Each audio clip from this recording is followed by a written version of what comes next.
Alavia, I'm Dr. Gloria Lattimore Peace, host and producer of H3O Show.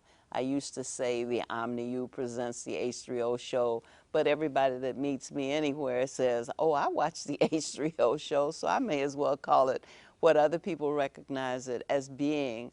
And the name of this show is Education for Life. For a moment, I toyed with a title called Know Thy Teachers, but it's the same thing. If you're going to have education for something other than to get a good job, you had better know who is providing you with the source of your knowledge and information. And with that in mind, I called before me my godsons that frequently come on the show because every once in a while I have to tap them on the shoulder and find out what they're learning so that I may learn it too. So I want to introduce Sebamurti, Wane Gentry. Hotep, thank you. Hotep, he's the founder and CEO of SIA Foundation. And then Professor Josef Ben Levi, who is with Northeastern Illinois University's Carruthers Center for Inner City Studies. Yes. And I have called you here because I think that it is, always important to make people think about what education is for. Because we get so much about going to school so you can get a good education, so you can get a good job and live the good life. School is not where you get an education. School is where you get schooling. So let's begin with that, Sebamurti. Let's talk about the root word for education, educere or educare, depending upon whether the Greeks or Romans are leading you. Thank you. Yes, educe, the root word for education, means to bring forth, to lead out. So education is taking place when that which is within you is coming forth and being brought out. It's not about receiving of information from the outside inward. That's more of an indoctrination. It's like a training. The educate means to bring forth, and in fact, one's humanity is what's being brought forth. To be a human being is an educational process because unlike other beings, other animals who are guided through their life by instincts, human beings are guided through life by a knowing principle, by knowing. And this knowing principle has to be educed, come forth. We have an intellect that is full of curiosity for understanding and wonderment for learning about all of life, the whole of the universe. So education means to bring forth that which is already within you, and you are being rightly educated when you are drawing forth from this knowing principle and using it as a guide through your life to understand everything that life encompasses, which will take you throughout the whole universe and not just through the conventions of ordinary societal living. It takes you way beyond that, from the secular all the way into the sacred. And in fact, you have not really experienced a consummate education if you have not moved through that level from what is secular to that which is sacred. The assumption then has to be that there is something there to draw forth. And for our children to go into a school system that presumes that there's a deficit, that there is little or nothing there, and that these children come with no vocabulary, with no experiential background, with no language, with no concepts, and to have them thought of as being deficient, and then having some people trained to try to make up or compensate or in some way manage deficiencies rather than inspire them to bring forth that which is already present in them is to de-educate them, isn't it? Yes, it is. What do you think?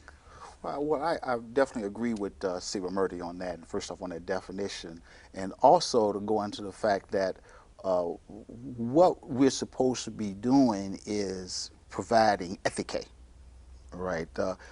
Character, teaching people to have good character, excellent character. Ethike arete is what the Greeks would define it as. Excellent character is something that's supposed to build their character up and make them better people. That's why, like in Kemet, they refer to this as, I got a couple of things I'm thinking of here. One of the things in Kemet, they call it sebayet, right? It was instruction for life. And it provided you with the necessary tools, essentially, that would make you a better citizen. One of the fundamental things that's missing right now in education, nobody teaches civics anymore. And those things that are fundamental to understanding what it takes to have excellent character and what it requires to be a good citizen. Of course, that's a big debate all by itself right now. But also, we have to look at the fact that when we think about knowledge and the acquisition of knowledge, that the system seems to come from the standpoint, I think as you aptly said, that the student comes with nothing, and that they're an empty vessel that something has to be put into. And and once you put something into it, then all they do is just regurgitate it back out. Nobody is being able to critically analyze it. You can't ask a why question on that. No one is allowed to ask the why question. And I see this happen with a lot of students, especially in teaching critical thinking, is that none of them are asking the why questions. None of them have asked themselves the premises of different ideas and how did we get to those conclusions that have been reached. It's just, here it is, you take it. Nobody is looking at what the subtleties and the ambiguities of what's going on. And so when we think about knowledge and when we look at knowledge, the Greek word episteme, all right, from which we get epistemology. That is, what do you know, and exactly how do you know that, or how do you know that you know what you know? And if you do claim to know it, how do you know that you know it? How did you come up with these ideas, or are they just opinions? It's unfortunate that as time has gone on, we've acquired so many opinions that over time these opinions have come to appear to be facts, when in fact they're not facts at all. They're just opinions. There's some smoke somebody blew out there, and somebody picked it up, grabbed it, and took it off somewhere. And unfortunately, in this society, particularly in the United States, there are really, really major problems with education in this country. The lack of language education, for example. Very few people understand the whole notion of etymology, right? Which is what Sebamurti started out doing, giving you the origin of that word, taking it back to its earliest origins and seeing what it originally means and how it has changed a lot. Even a lot of dictionaries now I find are very deficient in terms of how they analyze exactly what a word means. Let's take a word, for example, in Arabic, alim. Alim means a lot of things, but one of its meanings is to know. But it means to have a particular type of knowledge that is useful and practical for dissemination to other people. They get the word, another word that comes from that is muallim or ulima. And ulima is one who provides this kind of knowledge. They usually translate it as like a religious teacher or something like that. But then there's also a word like arif. Arif is an Arabic word which means to know, but that's in like, I don't know you, or I do know you. It's not in the sense of knowing something. And so when we look at how we go about knowing, one of the problems I think that we face is the inability to even know what it is to know and how to go about knowing it. What are the things that are necessary for us to know for life, for survival? And when I say survival, I don't mean, eating food, getting a decent living, because unfortunately, the way we have been conditioned to think of education is I go to school to get a degree, to get a job. Well, that's why a lot of students, when they go to school and get the degree and don't get the job, they're disappointed in the fact that they went to school. I went to school for 4 years or 8 years or whatever, and now I can't find a job. That's because they went with the wrong thing in mind. Because it's not about going to school to get a job, It's about acquiring critical thinking skills, being able to look at some material. A good example is a lot of political debate is going on right now. A lot of subtle things are being said. A lot of ambiguous terms are being used out there, but they're being put out there in such a way that people have been conditioned to think that what's being put out there for them is true, rather than them asking the question, why did they say that? And exactly what do those words mean when they use words like uh, the Tea Party? Now, that was years ago when the Tea Party used to be known as the Know-Nothings. When they used to have the immigration debate, right? They were the know-nothing party. The party who know nothing. Why? Because when they asked them questions, they would always say, well, we don't know anything. We know nothing, all right? And they're acting same like just like the know-nothing group, but if people don't understand that historical background in terms of even this discussion on immigration and what was going on back then, and John F. Kennedy, of all people, wrote about that in The Nation of Immigrants and showed these types of things. They'll never understand what the Tea Party is doing and where they're coming from when they're looking at stuff at the issue they have. So it's very... you know, there are a lot of issues in terms that we need to just crack the nut on from the very beginning. We want to understand that an education that only entitles you to work for another person, to create wealth for someone else, or some other company, is not an education. It is training. You have been given a set of skills so that you can be useful in some enterprise. But that does not qualify you and does not enable you to be able to make the life-defining decisions that you will have to make in life. There are a lot of other things you have to do besides decide how to pack a box or decide how to make a hamburger. There are many, many decisions that you have to make on a daily, regular basis for your own welfare and for the welfare of others with whom you are in relationship. If you don't learn, as you say, critical thinking, if you don't learn how to assess a situation and quickly assess a situation, sometimes your decision has to be made split. Just a split-second decision. You have to decide to go this way or that way. And the decision once made is irreversible. If you never learn how to do that, then of course you can never take care of yourself, and you certainly can't take care of the people that you love. And when you say that education should prepare people to live not just themselves individually, but as citizens, which means that you live with other people, and you think about, we have a nation of some of the best educated people in terms of the number of people who have degrees and so forth. But we can't get along with our neighbors. We're at war all over the world with people that we can't have harmonious relationships with. So did we take civics? Did we learn how to be world citizens? We talk about a global community, and we don't know how to live in the world in harmony with other people who live in the world, and particularly those who are not of the background of the European settlers who came here and started this whole venture that we now call America. What do you think? Yes, very, very interesting. Isn't it? Everything that is being said here is essential knowing that everyone must know to fully mature as a human being and not just live at the survival level. Because as Professor Ben Levi spoke about, education has a lot to do with character development. So there's a developmental level of your life that must be educed beyond just surviving, going to school and getting knowledge that will allow you to survive and get a job. That's needed, but that's very small in terms of what is to be brought forth out of you in terms of your character development to really become citizens of a community that broadens out to a world scope. And character development precedes your real intellectual development in terms of your emotions, in terms of how you feel. And you know, one of the things that's very common among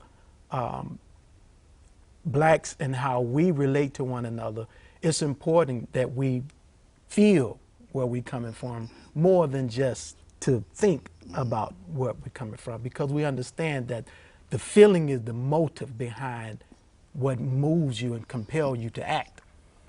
And we want to be moving in the right direction when it comes to bringing forth that which is within us is going to allow us to create harmonious relationships and be guided by intelligence. I did a workshop before, about 2 years ago, on the connection between consciousness, culture, education, and intelligence. And culture is what shapes consciousness. Depending on what culture you're in, the type of consciousness you will have molded to express itself in a certain living pattern. And education, what's supposed to be induced through the process of education, is your innate intelligence.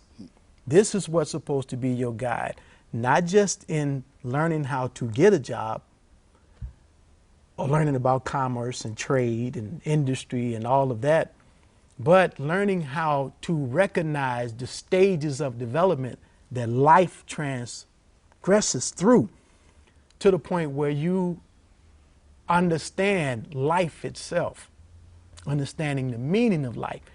And when you start reaching those high levels of character development, where you begin to understand the deep meanings of life, that's when you're able to create those harmonious relationships, feel people, and have compassion and love, and allow these to be your guide. Now, society has as its aim the exploitation of the masses of people, those who are in power, the small elite that are in power. So it's not really education that the masses of people are going through, it's an indoctrination. So you never get in touch with critical thinking, evaluative thinking, because they don't want you to critically analyze anything that's going on and be able to see through. Another definition for intelligence is reading between the lines, being able to see the gaps, because it's within those gaps where everything, you begin to see how everything is connected. They don't want you to connect the dots and see what's going on, because then you can see the person behind the curtain. And you can see the pattern. You see the pattern. You recognize things. They don't want you to do that, because then you can't be controlled and you can't be dominated and you can't be exploited. Well, you know, there's the affective, well, let's first start with the cognitive. There's the cognitive part of the nervous system, the brain, that has to do with all of these analytical skills and all of these kinds of things, evaluative skills. But then there's the affective part of the human being, that is that part that never gets addressed in a school setting, because we're not talking about stories in which when you read to the end of the story it says, and the moral of the story is, because you're trying to teach children through this literature, through this music, through this art, through this social studies. You're trying to teach them the choices that they ought to make as citizens, as members of a group, that wants to preserve itself. And so it teaches its members how to live in harmony with each other. The affective domain is never addressed. There are no exercises in the curriculum to deal with that, and the ones that had the potential, art and music, have been removed from the curriculum. If anything was ever going to bring forth the humanity of young people, it was going to be the music. It was going to be the art. It was going to be the creative that brought forth out of them their gifts. But when that is not only not sought, but when it is actually suppressed, so that people don't think of it as valuable. You know, why should you go into this? It won't make you any money. You need to learn how to use computers. You know, you need to learn how to learn how to bounce the ball across the floor. You know, you need to learn how to sing rap music. But you don't need to learn how to live in the world with other people. You don't need to learn how to create beautiful things in order to enhance your environment and give you a vision of a world that is beautiful to inhabit and that you would want to preserve. Yeah, a good example, even thinking and listening to you talk about this, you know, one of the things that I know that we're real big on is geography. And one of the fundamental issues and errors that we face, and I reflect on this when I think about the Texas law that's being passed on how they're going to censor a lot of information that will be in textbooks, and Texas has a major role in terms of its impact on how other textbooks throughout the nation are produced. And the consequences of that are going to be the elimination of geography. Consequently, just to give a contemporary example, we have issues going on in Iraq, Afghanistan, Iran, Korea, Israel. Well, you know, we have people that don't even know where these places are on the map. And to take, for example, related to how Sebamurti was talking about the disinformation, indoctrination thing that we have. In this part of the world, for example, we know a lot about a place called the Middle East. Or as my late brother, my Roosevelt Roberts used to always say, east of what in the middle of where, when you talk about the Middle East. All right. The truth of the matter is that's an idea that didn't come into existence until 1900. Now, from my studying of Arabic language, culture, and history, I discovered that they don't even look at geography like that. There has no term in their concept of geography that refers to the Middle East. Their name for it is the Watan al-Arabiya, that is the Arab lands. And when they mean that, they mean the lands where people speak Arabic, because all of the places where people speak Arabic they're not Arabs, they are Arabic speaking peoples. For example, you never hear the Palestinians refer to themselves as Arabs. They're always Palestinians, or the Jordanians, they're Jordanians, or the Libyans are Libyans, and so forth and so on. Only people who come originally from Arabia, what we think of as Arabia, are Arabs. And then even we call it Saudi Arabia. Well, most people in the world would never refer to it as Saudi Arabia, only here. Every place else in the world refers to that place as the kingdom. Because it's the only place on earth, only country on earth named after a family, that is the Saudis. Now, all of the people who live in the place that is called Saudi Arabia are not Saudis. Only the Sauds are Saudis, and people are descended from them. There are other groups that are there too, the Otaiba, the Mutayr. There are many, many different groups of people that are there. And then they break up their land into different things. For example, as far as they're concerned, for example, Egypt and Sudan, that's just one region by itself. Then what they call North Africa, we think of North Africa as everything from Egypt right across the northern, the southern Mediterranean. Well, for them, that's just Algeria, Tunisia, Libya, or Mauritania, Morocco. That's North Africa.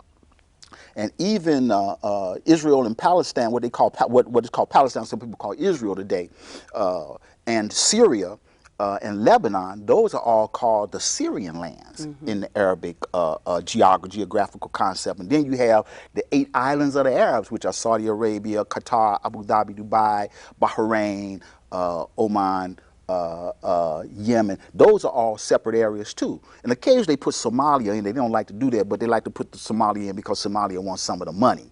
All right, so just our whole concept, that's very important. And on top of that, like, we got a lot of Arabic speaking peoples who own stores all throughout the black community. All right, most of us fail to realize that these people who own these stores, who are essentially Lebanese, Palestinian, and Jordanian, only represent roughly maybe 5 families in this whole city that run all of those stores. Now, the interesting part about all of this is that nobody in the African American community can own a store in their community. But they can own stores in our community, and then the resources that are being acquired in our community, of course, are going back to their communities. You know, and I was speaking to Sebamurti early on before the program started about experiences I have of going in to these various stores, you know, and trying to speak Arabic. to some of these people. And I can't even begin to tell your audience at people how the freeze mode I get on a lot of them when I come in, you know, with my t-shirt on and jeans and tennis shoes, and I walk in and start speaking Arabic to them. You know, I have been accused of being the FBI, working for the federal government. All right, and I'm none of that. I'm just a guy who has studied Arabic, knows and want to go in and engage in conversation. And by the way, you know, whether your audience knows or not, there are more people who are considered to be African people around the world who speak Arabic than Arabs who speak Arabic. Oh, really? Yes, by far. All right, and that's a little known, but it's a very true fact that there are more people who are considered to be blacks who speak Arabic than there are people who are considered to be Arabs who speak Arabic. All right, but of course that's a little known because those are not the people we see, you know, and that we engage in this dialogue with. But it also is important that we know these types of things so that we can have a better understanding, for example, of that world. We have a perception of those people in that part of the world as terrorists because we have been indoctrinated to believe that they are terrorists. But on their side of the fence, they think of themselves as freedom fighters. All right. There are many different little groups. You know, we could basically describe them as the little gangbangers of their world, because that's what a lot of them are, little gangbangers in their world, fighting over stuff that for us might seem trivial, but for them it's very important because they're fighting over land, language, and culture. Oh, well, that seemed trivial. Right? Land, language, and I'm saying, culture. but we don't understand it. We don't see it because we have been under psychological warfare. You know, the psychological warfare has been put on us is that those people somewhere over there are going to come and get us, right, and do harm to us. You know, I never forget when the Murrah Federal Building was bombed in Oklahoma, and when people were up saying that, you know, these are the Arab terrorists who did this, I was like, no, it's not. I knew right away it was not because it's not their style. What their style was the Twin Towers. But they've been doing that stuff with those airplanes way back since the Black September group, way back in the 70s and stuff. They have been using airplanes for this type of thing. So this is nothing unusual, but it was a real shock when they discovered that it was some people here in the United States who were part of some white supremacist group, you know, Timothy McVeigh and them, who would bomb on American soil, a federal building, and all these types of things. How could that possibly happen? And so sometimes our concept of what's going on in history and what's happening with other people is very, very different. The fact that rather than trying to get an understanding of the history and the culture of people who practice Islam, and all of them who speak Arabic do not practice Islam. A lot of them are Christians. Some of them are Druzes and other ethnic groups, types of religious systems. Some of them are Manicheans. There are all types of other groups. They're not all Muslims practicing Islam. And that's one of the other misconceptions that we have. Just because they speak Arabic doesn't mean that they are all Muslims. Just because everybody in this country speak the American Standard Dialect, I hate to call it English because I like to tell people they speak English in Great Britain, all right? All of them are not Christians, all right, but it's a part of the propaganda machine that is put us. And now, and don't get me wrong, I'm not going to eliminate or exclude from the fact that as much as it's easy to talk about the impact of Christianity on slavery, very little is talked about the impact of slavery in Islam that is happening to this day as we speak. All right, and but at the same time, there are other broader, more important things, like they're doing in France right now. They're trying to tell a small percentage of women, they're telling them, you know, you can't have your head covered and take their culture away from them. You know, this is a very, very kind of common thing, but that happens because of xenophobia.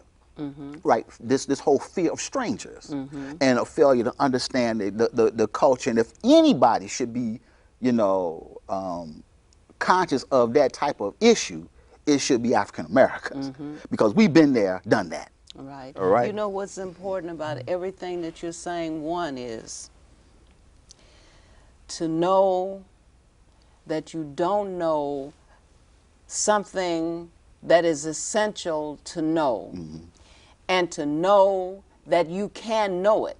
See, that has to be a foundation of education. First of all, one has to recognize what one does not know that is essential to be known. In other words, you cannot accept ignorance of things that are essential to be known, but you can't know what is essential to be known if you don't know who you are and you don't know where you are. Yes. Now, Kunze talked about having a group of students out with her one day. They did not know, you're talking about geography outside this country. They didn't know geography within the city. Right. They did not know when they were traveling east, west, north, or south, and they had no way of determining in which direction they were going, because nobody ever taught them something as rudimentary as knowing what streets divide east from west and north from south. Yep. And how you can tell by looking at the numbers whether they are increasing or decreasing, what direction you're going in once you make a determination as to, whether you're traveling north or south or Right. east or west. So we have the problem of not knowing that we don't know so very much. We also have the problem of not knowing that what we don't know is critical. Right. It's critical to our survival as a people. And that not only we don't know what we don't know, and we don't know that it's important that we know what we don't know, but we also don't know that we can learn what we don't know. Right. Absolutely. Because we have been taught that we are deficient and that it is hard for us to know things. And so we just watch the stock market report on TV and wait till they go to the weather, and then we don't want to see anything but the numbers that say what the temperature is. We're not really interested in cumulus clouds or any other, shifts of wind and all of that kind of stuff. So that's the beginning. That's the beginning of knowledge, I think, is to know that you always need to be in a constant attitude of seeking it. Yes. Right. And that wondering is what brings forth this knowledge. And as Professor Levi was saying earlier, how not asking questions, not want to know the why. See, this is something also that's systematically ingrained in the education that our children are receiving, because they're not asking why. That's is shut down in them. They don't want to know how. Not They don't how, know where. Where. And when. So, and when. And those are what, where, when, how, and why. You have to constantly ask these questions in a wondering sense, from a wondering posture. And those children that you was recollecting about, that Kunze shared with us experience, they didn't know east from west, north from south. They didn't know when they were going east or west, and they were not even prompted to ask about it. So they would never know if they don't ask. And that's where it all starts. You must ask questions. How? Why? And when you see the natural tendency of children as they're growing up, that's all they ask you. They sure do. They look at things and say, why? Why is the moon round? Why is this color of the chair red? Hush, don't you see me on the phone? Right. Right. That's what we do. Those of us who are not conscious enough to try to stimulate that wondering. And that's one of the things that I see that makes a good teacher, a teacher that knows how to bring together energy and information into a focus and stimulate it in the atmosphere of attention that's being given. Because all learning, as educating through life, you're being educated in all of your living experience in how you pay attention, the quality of attention that you give to things. And all learning takes place in attention. And it's the attention-giving abilities of the student that must be stimulated. And a good teacher knows how. They're very skillful in stimulating that. And all of us have it. We all have the potential to know all there is to know, because that knowledge is coming from within. But we must learn how to be in that posture of asking forever questions of why, how, when, and then know how to drop those questions and allow for the answer to come. And to feel where that answer is coming from an intuitive sense, and being guided by that. That's something that's not being brought out from the students in the school systems that are in our communities, because, of course, they don't want that kind of power to come forth from the students. Fortunately, both of you are intrinsically motivated. You know, you decided that you wanted to know some things. You know, you decided that it was important to you to know some things. And so you set up your own curriculum. You decided you wanted to know more about this subject or more about this person. And you set about an intense study.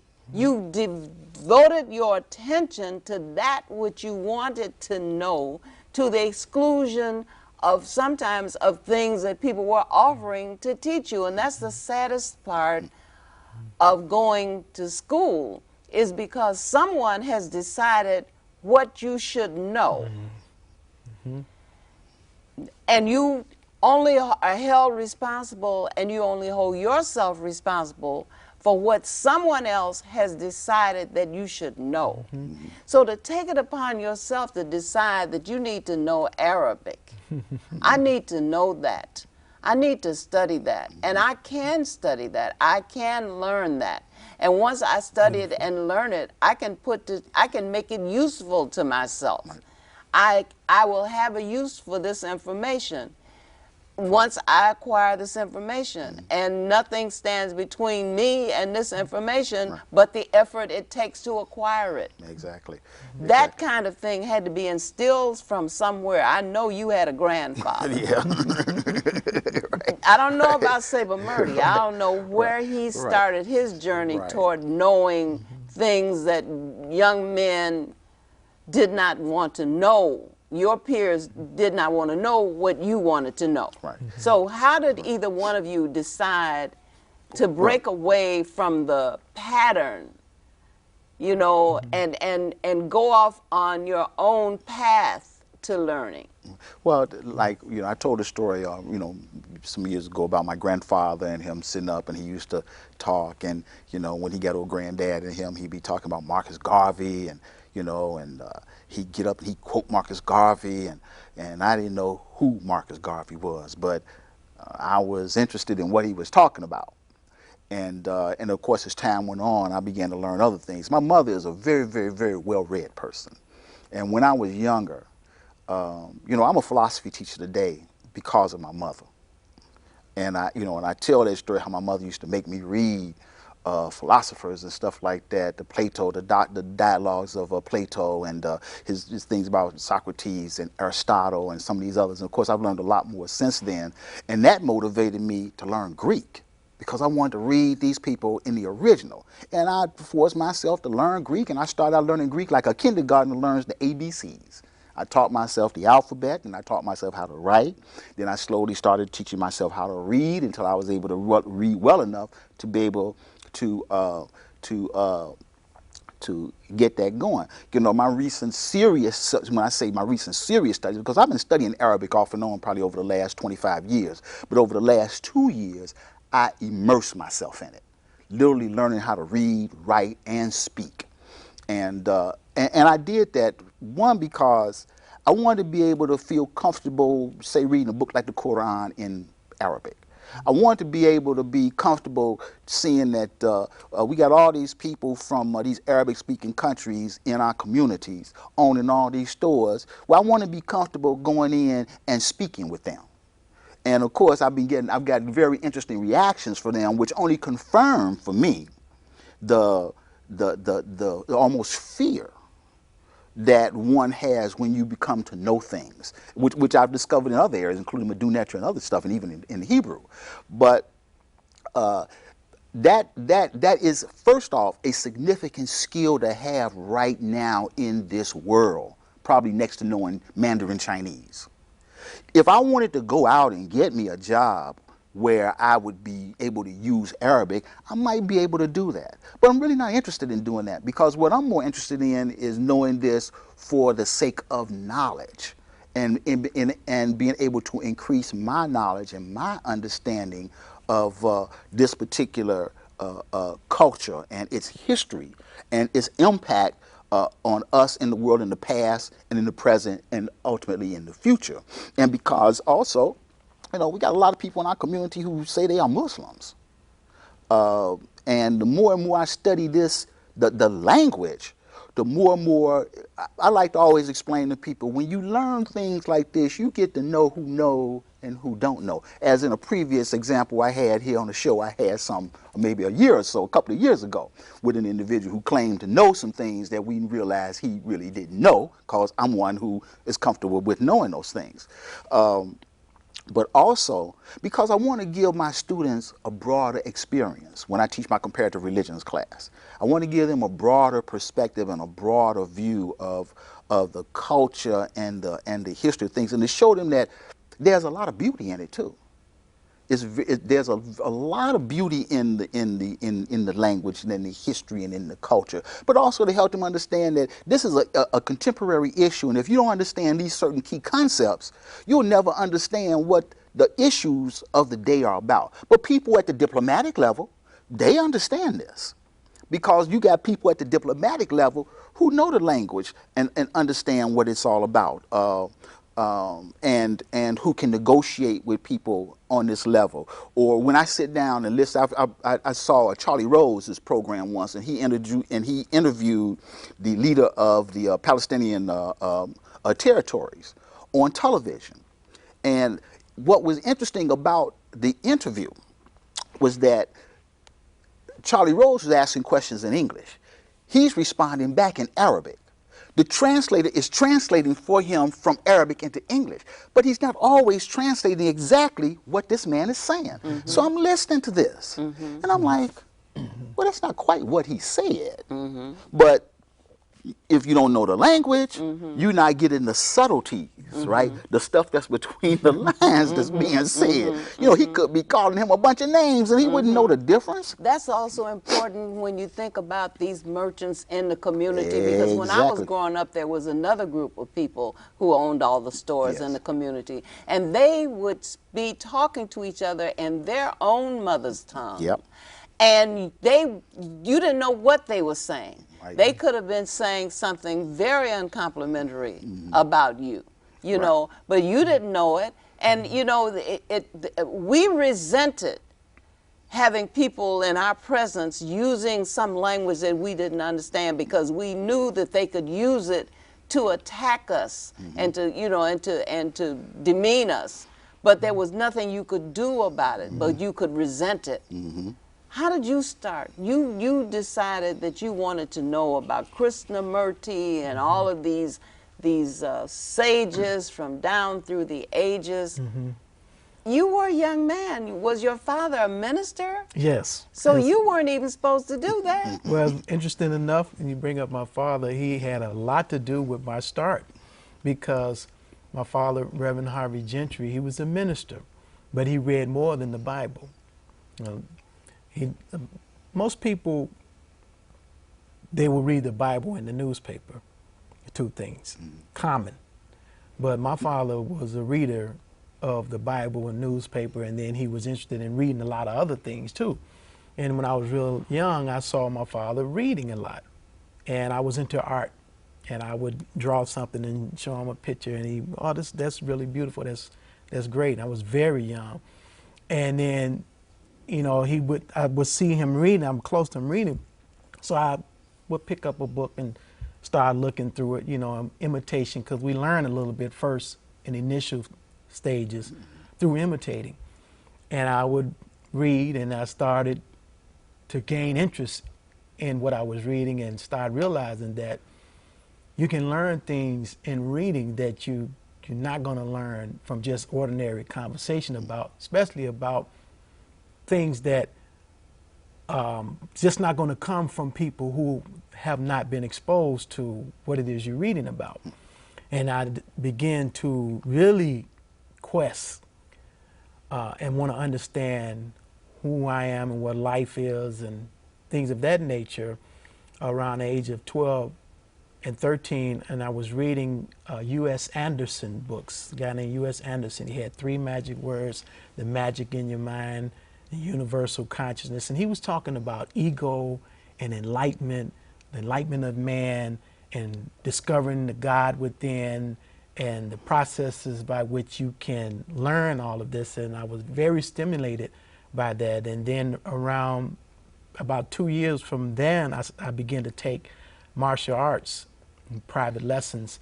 And I had a teacher who was well read also. And he communicated to me not just through literature, but through his being.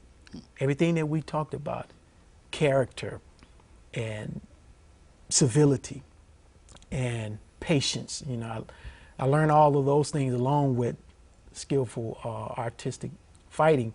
And then I became, of course, naturally interested in Bruce Lee, as everyone who was in martial arts was. Mm-hmm. And the spiritual foundation of Bruce Lee was Krishnamurti. Mm-hmm. In his book, Jeet Kune Do, his book that he wrote, he kept on having for motivation and spirituality and the spiritual focus, he had Krishnamurti. And I was like, what was this Krishnamurti? So once I became old enough to go downtown to Croxford and Tanner, and another bookstore that was popular down then, I began to get some, I saw his name. I saw Krishnamurti, that's what Bruce Lee was talking about. So I began to collect his books. And since then, I have over 60 or more books that I've read several times, Krishnamurti, and I have a lot of videotapes. So it came from initially me imitating what I saw. And my father and my older sisters, they read too. They read conventional books. But there was a lot of reading going on in my house. And so I took on to that, and it started from there. So it expanded your world. Yes, it did. And you lived outside of the neighborhood. Yes. Or the city. You became, provinciality, you know, is good for stories. It is not a good way to live in this world because you have nothing with which to compare your life or the things, your experiences. I was just thinking just recently, I was trying to think without going to look this up. Is there any country outside of the United States that counts its people? Do other countries do regular censuses every 10 years and actually send people to the huts and the buildings to count people and to investigate them and to, it's almost like they inventory the nation about every 10 years. Now let's see, how many boys do we have? How many girls? How many adult men and women between these ages? Right. You know, I don't know of exactly how I know how they did it here in the United States, and it's been a mess since the first time they started doing it back in the 1870s. But what I did want to share is, and it's something that Sebamurti said was very important. Because I too am a person who has a foundation in the martial arts. I started when I was 10 years old in judo and continued on, and at that time, and there's a real distinction, and Sebamurti and I have talked about this in the past, of old school teachers. You know, my judo instructor, Mr. Charles Freeman, wherever he is, I hope he's even seeing this because I miss you and I thank you for a lot. His instructor, Mr. Hank Okamura, was a person who studied at the Kodokan in Japan, which is like the University of Judo. His martial art, his karate instructor in Kyokushinkai, a man by the name of Charles Krasansky, who has since passed along, who studied under Masoyama, who was the founder of that particular martial art. And our training was very disciplined. Very disciplined, very much. There was a very significant spiritual component to the class. And even later on when I started studying Goju-Ryu under a man by the name of Chuck McWhorter, whose instructor was someone who had studied under someone who had studied in the Orient. And meditation and Zen was a significant part of our training during those periods. And it was rough. Rigorous. Rigorous, all right? But what it trained you in was inner peace and discipline. It trained you in how to study because, for example, we couldn't go to class if we didn't get good grades. You know, they used to want to check our report cards that we used to get and stuff like that. It was important. And one of the other people, just reflecting on this person, in eighth grade at DuSable Upper Grade Center, I had this teacher named Lamont Zeno. I remember Lamont Zeno. Lamont Zeno was my eighth grade. The late Lamont Zeno. I understand they even named the school after him. Lamont Zeno, one day, got mad and threw all the books out the window. He threw them all out the third floor window and then decided, I'm going to teach you all this stuff. And that's when he started teaching us, you know, stuff from J.A. Rogers, people like, I mean, just all that group. And after that, you know, I was hooked. I mean, I kind of like didn't like coming to school, but after he started doing that, I was hooked. And, you know, there are few people that you can put on, that you can remember on your hand as teaching. Of course, you will always be one of those. But Lamont Zeno was one of them. And then I would put at the top of that, you know, Dr. Jacob H. Carruthers. Of course. You know, what Dr. Carruthers taught me, and, you know, and you were around back then when I first came to the Center for Inner City Studies. So I didn't come as an empty vessel. No, not at all. But what Dr. Carruthers did for me was taught me how to organize what was in my box, and how to and to give it a certain kind of direction that it needed. Yes, a teacher. Right. He gave me that direction that I needed. You know, I couldn't write. I couldn't write, and it's a funny story. And I had written this paper and it was terrible, and he had tore it up. And I came to him and I was like, but Dr. Carruthers, I just finished 4 years of college. He said, brother, just because you finished 4 years of college, that does not mean you know how to write. And so I was like, well, would you please teach me how to write? He's like, sure, brother, I'll teach you. And he did. And it was a long process. And I'm still learning. All right, I'm still learning how to write. But also getting that chance to be around him and absorb him, you know. And when he started getting into the Medu Netra, I know the first time he showed me that, and I showed him how I've been trying to practice drawing the pictures, and he said, well, you know, there's a really way you can really learn how to do this correctly, and he led me in that direction, and I finally, you know, got it down well. Probably never as good as he ever did, because, you know, Jay Carruthers, he was just, don't evoke the spirit of the ancestor here. You know, he was Listen, and I'm going to let Sebamurti get in on this, because I see his eyes when they light up. This is what Jay Carruthers did for me. I had been, you know, a student who had been regarded as outstanding throughout the whole of my school career. And I had a bachelor's degree. I've been through 4 years of college when I came. And, you know, I'm still outstanding. I brought something to Jake, and Jake scoffed at it. He just was not going to accept from me the run-of-the-mill stuff. Now, I've been getting A's in all the classes, you know, and, you know, I'm sometimes when professors are out of town doing lectures, I'm teaching the class. You know, so I'm bad. I brought this to Jay Carruthers. Jay Carruthers said, you know, it was an hypothesis. He said, everybody know that? You know, in other words, what is this? This is nothing new. For the first time, I looked at myself as being mediocre.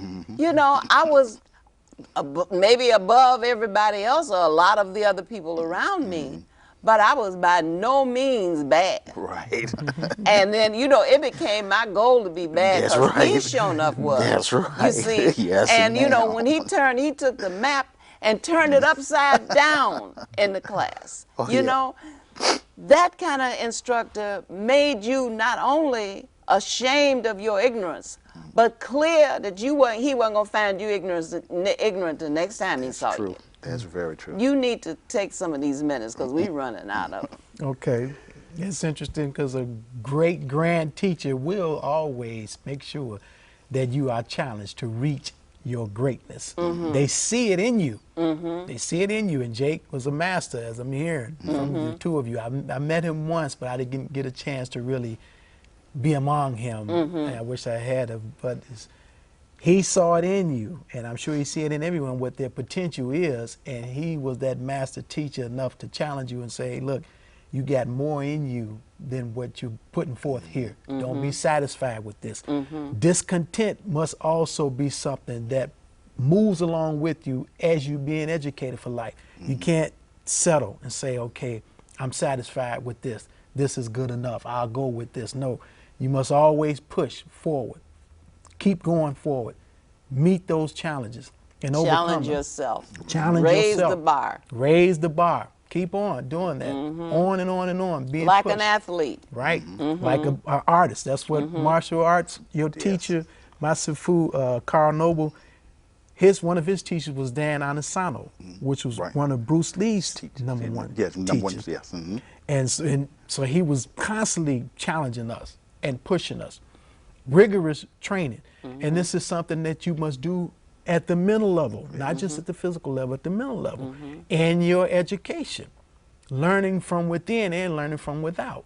Pulling, challenging, always trying to see what more can I know? What more can I learn? And more in an expanded sense of your beingness, not in an accumulated sense of thingness. And facts. And facts. And data. And data. No, what more can I know about myself? Because I have not reached the totality of who I am in my beingness. There's more to know. There's much more that I can. And it's interesting because in the English language, we have one understanding for the word know, which limits us when we try to communicate a knowing that's a gnosis, that's beyond just a literal knowing, a conceptual knowing, something that permeates the core, to the core of your being.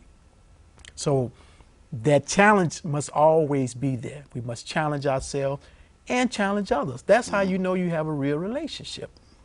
When you challenge someone and see how they respond and see how you come back together as friends. I mean, a real relationship is not really validated until a challenge is met and overcome. When you've had some conflict and you come back together, and as you come back together, most of the time, if that relationship was worth staying together, you will move to a higher level and you commune on a higher level. I guess you see we ran out of time. Okay. We always run out of time. But thank you so much.